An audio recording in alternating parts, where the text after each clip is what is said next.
Today we're going to be taking a look at Oppenheimer and the biggest reasons why you have to go see this movie. The film follows J. Robert Oppenheimer as he leads the Manhattan Project, where he and other scientists helped create the atomic bomb. But it also focuses on who Oppenheimer was before this, the previous relationships he had that made him a risky candidate to lead the project, as well as after, when he becomes one of the most influential people in the world during the Cold War with the Soviet Union. And we watch as Oppenheimer struggles with the responsibility and guilt that comes with all of this. There's a lot of great elements in Oppenheimer that I'm definitely going to talk about in a little bit, but let's be honest, if Cillian Murphy wasn't incredible as Oppenheimer, then none of this would have worked. It's a very reserved performance. It's not one that's drawing attention to itself by any means. There's not a single scene here where you feel like that's the scene where he's trying to win the Oscar. He's just consistently good throughout the entire film. But you can still be sucked into his performance because, firstly, Cillian Murphy is just a phenomenal actor, and he's so good with the subtleties.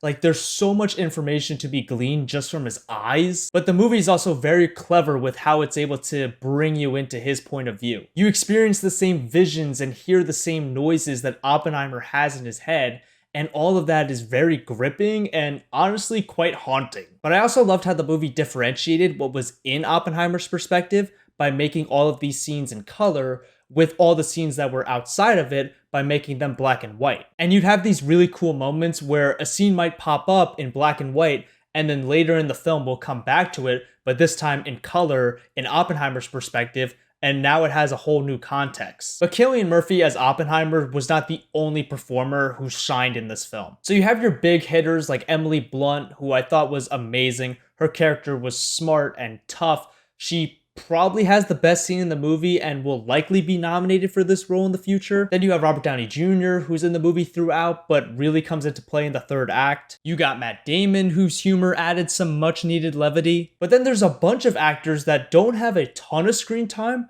but when they are on screen, they just kill it. Like Rami Malek, Alden Ehrenreich, Jason Clarke, just to name a few. Oppenheimer is interesting because this is a very different Christopher Nolan movie than we've ever gotten, but you can still see some of his signature traits here. Even in a biopic, Nolan finds a way to tell his story in a non-linear timeline. You know the movie's gonna look gorgeous, especially when Nolan is whipping out the IMAX cameras. And there's always a sense of realism to his films because all of these effects are being done practically, which is even more mind-blowing considering the subject matter for this film. But let's stop to talk about that real quick, because that's probably one of the main reasons why you're watching this movie. Not just to watch a nuclear explosion, but to experience it viscerally. I love the way Nolan manipulates sound during the explosion, and it just makes this sequence jaw-dropping, where you're sitting there in awe at what you're watching, while also being petrified for what this means for the future. I just love how this movie used sound in general, where you'd hear a non-diegetic sound without any context